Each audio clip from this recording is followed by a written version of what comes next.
Water is virtually everywhere on Earth, in damp soil, in glaciers, and inside every cell of our bodies. The average human body is about 60% water, though this percentage varies based on location, body fat, age, and sex. At birth, water content is even higher, reaching around 75%, before dropping to about 65% by the time a baby turns 1. So what role does water actually play in our bodies? And how much do we need to survive? Water cushions our joints, regulates our temperature, and nourishes the brain and spinal cord. And it's not just in our blood. Roughly 3/4 of an adult's heart and brain are water. The lungs are about 83% water.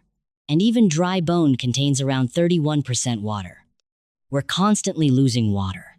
What we drink one day, we lose the next through sweat, urine, bowel movements, and even simply by breathing. Since these processes are essential to keeping us alive, we need to replace lost fluids to avoid dehydration. If we're essentially made of water, what happens if we stop drinking it altogether or, conversely, drink far too much?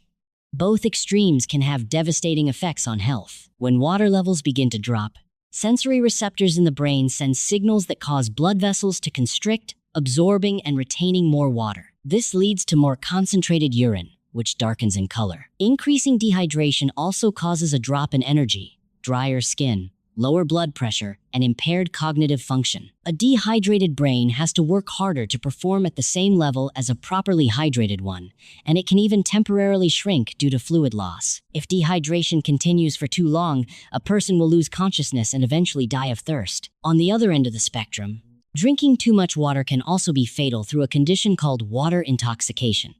This is a very rare condition that occurs when someone drinks a large volume of water in a short period of time, and athletes are often the ones affected. Excess water can slow down or even stop brain function by diluting sodium electrolytes in the body, causing cells to swell. In severe cases, the kidneys can't keep up, leading to excessive urination, headaches, and water intoxication. In rare and extreme cases, this can trigger seizures or even death, though this only happens under severe circumstances. On a day-to-day basis, maintaining proper hydration is simple for those fortunate enough to have access to clean drinking water. We've long heard that drinking 8 glasses of water a day is necessary to replace lost fluids, but recent research has actually corrected this assumption. It turns out that overdoing it can cause you to lose important nutrients, since frequent urination flushes out a significant amount of the nutrients your body needs, along with the excess water. The amount of water we actually need depends on our weight, our environment, our activity level,